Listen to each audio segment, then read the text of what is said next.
since I just had this out for a video, let's put my Anne Boleyn coronation dress on my dress form. I'm starting out with this hoop skirt I got on eBay many years ago, and some folks may say this is not the right size or shape for a costume of this era, but this is a recreation of her coronation dress from the movie Anne of the Thousand Days. So to get the movie silhouette, I do use this bigger hoop skirt. The petticoat is made out of the aisle runner from our wedding. Somebody saved the whole bolt for me, and I used it for mock-ups and other various things for years after our wedding. The underskirt is made out of a gold taffeta, and the front panel is lined with felt. Now the dress itself does not fit the dress form very well at all, because the dress form can't be put in stays. And it was right around here where I realized I forgot to put the bum roll on. So I'm just going to try to jam it under the dress here. It just ties on around the waist. This was my second Anne Boleyn costume.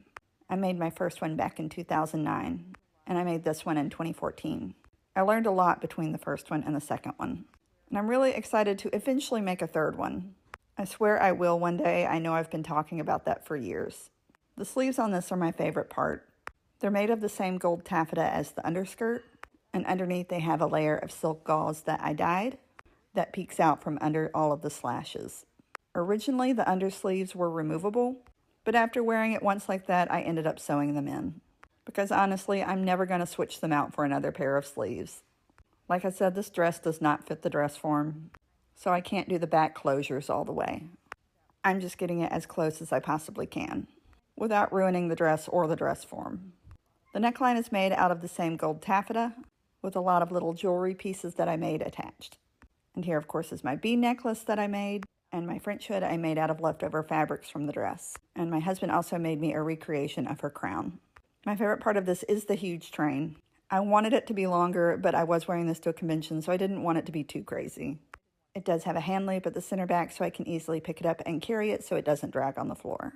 And here is my girdle belt, which is made out of some gold trim with some beads I added on. The snap is currently broken, so I'm just going to tie it on so you get the effect. And since I can't put it on the form, I am just going to show y'all my stays here. I desperately need to make new stays. Maybe I'll make that be a winter project later this year. This costume is 10 years old this year, but it is still one of my all-time favorites. People often ask me what my favorite costume is, and my answer will change depending on the day or how I'm feeling. But this Anne costume is always somewhere in my top 5, if not my top 3. I just really love how it turned out.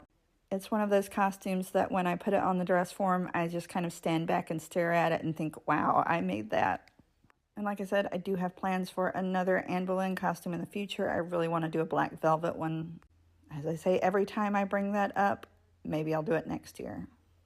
And I'll leave y'all with some photos of me in the costume.